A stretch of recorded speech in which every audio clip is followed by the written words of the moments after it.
Salam dan selamat ketemu kembali di hari ini. Di hari ini Empu akan menanggapi pertanyaan dari saudara kita seputar tentang masalah mandau seperti biasa. Tapi sebelumnya Empu akan memperlihatkan mandau yang terjangkau. Sebab di konten Empu ini ada saudara kita yang bertanya mencari mandau yang harganya terjangkau. Bahkan katanya mencari yang harga di bawah 2 juta. Dan Empu pada saat ini memperlihatkan mandau yang di bawah 2 juta, tetapi mandaunya besar juga. Ukuran bilah ini nanti ukur dulu sebentar. Ukuran panjang bilah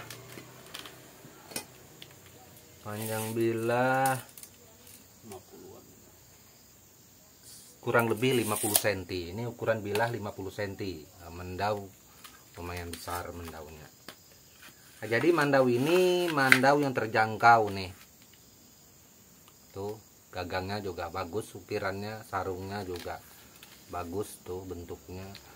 Kemudian kita akan melihat bilahnya. Nah, ini bilahnya tuh. Bilahnya ada ukiran. Nih bentuk bilahnya ada ukiran. Nah, ini mandaunya. Ini yang terjangkau. Harga 1.950.000. Ini mandau harga 1.950.000. Terjangkau. Silakan bagi saudara kita yang berminat hubungi nomor WhatsApp atau nomor handphone di atas ini. Ini ada Empu tulis di bawah bacaan The Father of Tempilan. Itu ada nomor handphone dan nomor WhatsAppnya Empu. Nah, ini yang di bawah 2 juta. Mandau bukan mandau kecil, mandau besar. Jadi ini Empu nanggapi, Empu adakah mandau yang harga di bawah? Nah, itu karena mandau yang Empu tampilkan berapa kali itu kan mandau tempilan yang harga sekian 4 juta, 5 juta, 7 juta, bahkan terus ke atas. Itu. Nah, ini yang di bawah 2 juta. Itu. Tapi yang di bawah 2 juta ini mungkin untuk versi dari saudara kita di luar sana ini juga tempilan. Tapi Empu harus jujur, ini bukanlah bilah tempilan, walaupun bilahnya berukir, bukan. Ya, ini adalah mandau biasa aja. Itu mandau biasa, walaupun bilahnya berukir. Beda kalau bilah tempilan. Kalau bilah tempilan maharnya yang pastinya tetap paling murah 4 jutaan, nggak mungkin di bawah daripada 4 juta. Itu untuk mandau tempilan. Itu biar semua saudara kita tahu. Kemudian Empu juga akan menanggapi pertanyaan ngambil mandau. Ya. Oh iya. Weli. Ya. Yang mana? Yang itu yang putih itu. Mandaunya. Nih. Satu-satu. Nih. Ya. Nah, ini mandaunya kan belum ada pisau, jadi supaya Anda kempes resinya, kayunya tuh jangan dicabut. Jangan dicabut ya. Nah, sebelum dibuat pisaunya yo. Oh, iya, iya. Apabila dah dibuat pisau, kan dia rencananya kan kesini juga, molah anak pisaunya. Iya. Nah, baru dicabut. Apabila kita cabut tuh kempesnya. Oh, kempesnya. Itu kan basah, jadi biarnya tetap bentuknya. Iya, iya. Jadi bilanya dipakai segala bisa dicabut. Bisa dicabut ya, biar aja. Iya, biarnya cabut di hati di apa dia pasang itu kan sementara. Sementara ya. Biar dikempes tuh mah. Iya. Iya. Udah dibayarnya ya? Dah. Oh, ya. Yuk. Ya. Tuh ada yang ngambil mandau dari tempatnya Empu, pesanan saudara kita, kebetulan orang Kutai juga. Nah, kemudian kita menanggapi pertanyaan dari saudara kita. Salah satunya, mengapa mandau hulu tunggur itu bisa mahal Empu dibanding mandau hulu kemau? Karena mandau hulu kemau itu kan ukirannya siapa yang nggak tahu. Hulu kemau itu ada yang dari kayu bakar ulin, ada yang dari benggris, ada yang diukir dari tanduk gagangnya itu ukirannya, bahkan ada yang tembus-tembus, sarungnya juga berukir itu. Tetapi kadangkala Mandau Hulu Kemau ini justru lebih murah dibandingkan Hulu Tungur. Mandau Hulu Tungur tidak punya ukiran, biarpun ada ukiran di sarungnya tetapi sedikit, simple. Kenapa bisa mahal, Empu? Nah, konten-konten sebelumnya sudah Empu jawab, sudah Empu ulas. Itu Mandau untuk pakem kita Dayak Benua. Jadi sebenarnya memang ukiran itu juga diperhitungkan itu, tapi tidak semua Mandau itu bisa dilihat dari ukiran. Oke, sebentar kita jeda dulu sebentar. Jadi tidak semua Mandau Hulu Kemau itu karena berukir harus lebih mahal daripada Hulu Tungur. Ya, nggak mesti. Nah, jadi Hulu Tungur kenapa bisa mahal dibanding Hulu Kemau?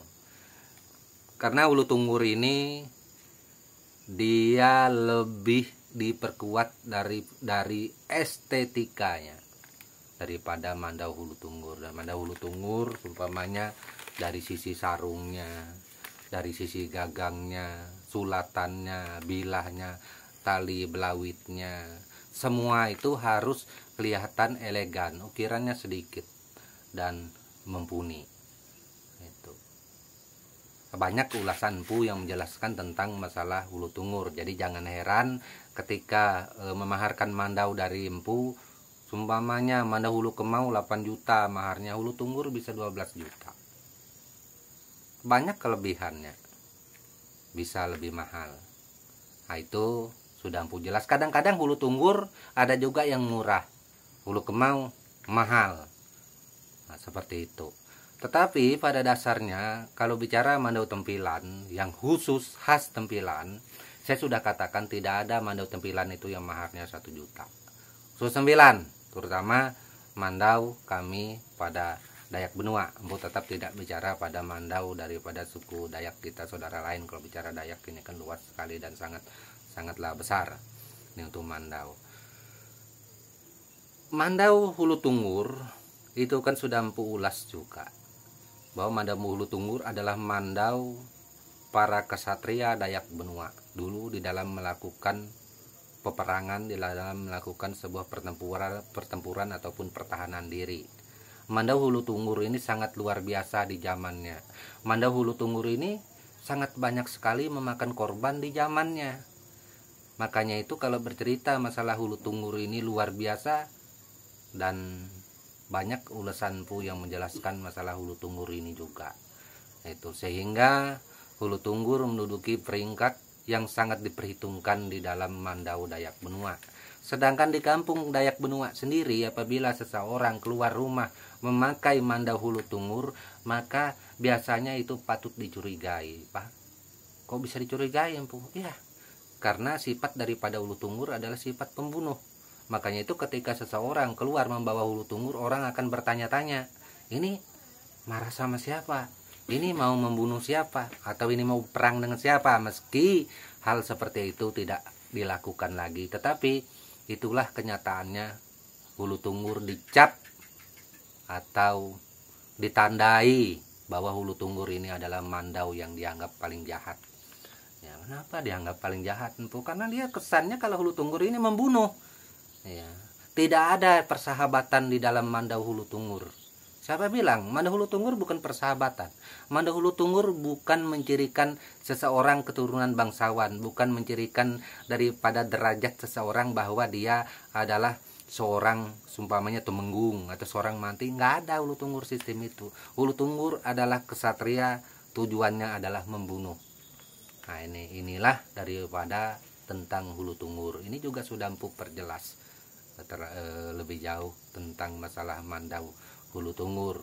Jadi buat semua saudaraku, memang pada saat ini harus diakui bahwa untuk kita Indonesia, masyarakat Indonesia sendiri, Mandau Hulu Tungur menduduki peringkat paling teratas yang terbanyak pesanan dari saudara kita untuk di Indonesia, bahkan sampai Malaysia. Itu, dan Empu juga mengakui Mandau Hulu Kemau, Mandau Hulu Sangka, termasuk Lamit Bauk itu justru di bawah daripada Hulu Tungur untuk pasaran beberapa tahun ini. Mungkin sekitar 4 tahun ini Hulu Tungur menduduki peringkat paling teratas. Itu Tetap saja empu berpesan masalah hulu tunggur ini berhati-hati karena banyak memandau tunggur-tungguran. Gitu. Belum tentu itu pas ke pakem yang sebenarnya. Memang semua orang bebas berkarya, tetapi kalau kita bicara pakem tetap kita harus berhati-hati. Sebab sumpamanya mandau hulu tunggur itu maharnya 4 juta, 7 juta, 10 juta, ini kan bukan yang murah. Ini kan yang mahal. Tetapi kalau kita bicara mandau hulu tunggur, sumpamanya maharnya ada yang maharkan 1.500.000, 2 juta, maka empu tidak perlu bicarakan ini. Kenapa? Ya boleh saja itu tunggur-tungguran, nggak ada masalah sih. Namanya juga mereka yang baru belajar membuat mandau hulu tunggur.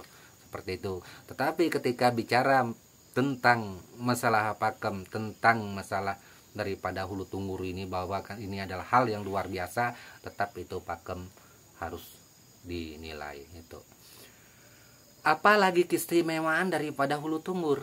Nah, salah satu keistimewaan dari hulu tunggur yang luar biasa dan dirasakan oleh saudara kita pembuat mandau yang ada, salah satu saudara kita, empu tidak menyebutkan namanya, beliau juga mengakui bahwa beliau belajar membuat gagang mandau hulu tunggur yang tidak ada ukirannya itu.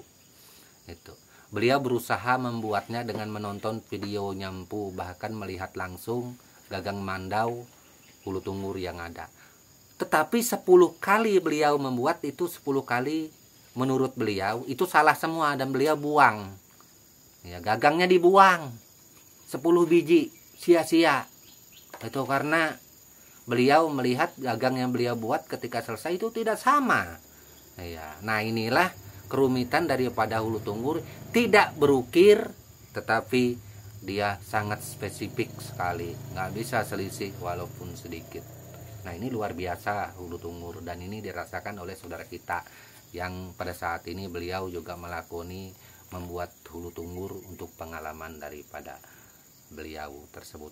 Ini masalah hulu tunggur. Nah, kemudian ada pertanyaan dari saudara kita juga yang menanyakan tentang masalah mandau kutai. Ya, empu seperti apakah mandau kutai empu? Tolong empu dijawab, dijelaskan di dalam kontennya empu. Jadi mohon maaf buat semua saudara kita, untuk masalah mandau kutai empu tidak berhak bercerita tentang masalah ini tentang lebih jauh, karena bukan kapasitasnya empu. Seperti empu bercerita tentang silsilah mandau saudara kita Dayak yang lain, empu juga nggak mau. Itu silakan itu kembali kepada pelaku seni, saudara kita pembuat mandau daripada orang Kutai itu sendiri yang menjelaskannya di dalam kontennya tersebut. Itu kalau empu jelaskan nanti takut salah, takut nggak benar. Selain itu juga empu nggak tahu nama-nama mandau di dalam suku Kutai. Empu nggak tahu ya. Empu kan hanya tahu di dalam mandau nama Dayak Benua, Mandau Tempilan, Eke, Odak, Pancuk Ngerai, Pancuk Dua, Tempilan, Hulu Tunggur, Hulu Kemau, Lamet Bauk, Sangkarakit. Itu dan banyak lainnya penyebutan yang ada. Rewirak, Mendaunan Paku, Mendaunan Teban, itu Mendaunan Batang Padi. Nah itu kan sebutan-sebutan dari dalam bahasa Dayak Benua. Tapi untuk Kutai empu nggak tahu ya, mohon maaf. Untuk request ini tetap empu sampaikan seperti ini, empu cancel. Silakan saudara kita dari orang Kutai sendiri yang menjelaskannya ini, dan empu nggak mau nanti ketika empu bercerita salah, mendapat pertentangan, mendapat permasalahan. Itu sebab saya juga menghormati saudara saya orang Kutai yang ada, karena mereka semua baik-baik semua, saudara saya semua seperti itu. Apalagi siapa yang nggak tahu Kutai, kita Kalimantan Timur, Kutai adalah kerajaan tertua di Indonesia ataupun kerajaan Islam tertua di Indonesia juga. Itu. Nah ini nggak main-main, itu seperti itu saudaraku. Nah ini satu hal lagi tambahan, terkecuali ya, kalau bicara seumpamanya Kutai Benua. Nah kalau saya bicara Kutai Benua, mungkin ada sedikit benang merah nyambung. Seperti seumpamanya mendau orang Kutai Penawai, mendau orang Kutai Sirap, mendau orang Kutai Jambu, mendau orang Kutai Priat. Nah itu. Loh kenapa kok bisa seperti empu? Karena ini kutai-kutai yang ada ini adalah kutai benua. Ya, jadi mendau mereka itu ya mendau benua juga, ya mendau kutai juga, mendau benua yang kutai miliki itu. Karena mendau yang ada ini adalah mendau benua. Itu. Dari mana empu tahu? Karena Priat siapa yang tidak tahu? Zaman kerajaan dulu. Silahkan di cross check kalau nggak percaya. Zaman di Priat itu dulu temengguknya itu bernama Mertajentun. Ya, silahkan saudaraku cross check Mertajentun. Kemudian ini panjang kisah Mertajentun sampai kemudian dilanjutkan ke Bumut Jatus. Kemudian ada di situ ada Mertaderma sampai terakhir Temenggung Muda turun di Tanjung Isui. Kemudian Temenggung Muda meninggal dilanjutkan oleh almarhum Boyok Dangut Temenggung Muda juga. Nah, kemudian setelah almarhum Boyok Dangut di Tanjung Isui meninggal sebagai Temenggung Muda, kemudian dilanjutkan dengan Kai Jalani sebagai Temenggung Muda saat ini. Kebetulan beliau juga tinggal di Kota Samarinda di Jalan Cendrawasih. Nah ini benang merahnya. Itu. Penawai dulu adalah orang-orang kita benua yang memeluk agama Islam kemudian menjadi orang Kutai. Begitu juga Sirap. Seperti itu. Makanya itu Kutai ini adalah Kutai benua. Empu bohong. Ya mungkin kalau empu bohong mohon maaf, silahkan di cross check kembali atau kita sama-sama ke kampung tersebut menanyakan kebenaran cerita ini. Ya, siapa tahu empu mengarang-arangnya. Tapi kalau Kutai yang di luar daripada empu sebutkan tadi, empu nggak berani berkomentar. Ya silahkan dari saudara kita orang Kutai sendiri yang bercerita. Mungkin mereka lebih tahu tentang itu. Nah ini untuk pertanyaan masalah mendau Kutai, empu cancel. Oke? Itu nanti jangan sampai salah paham. Empu tidak pernah membedakan siapapun. Dan empu tetap fokus berbicara, bercerita hanya masalah mandau benua saja. Oke, akhir kata empu ucapkan buat semua saudara kita di sore hari ini, salam budaya dan tabe selalu untuk kita semua. Amin.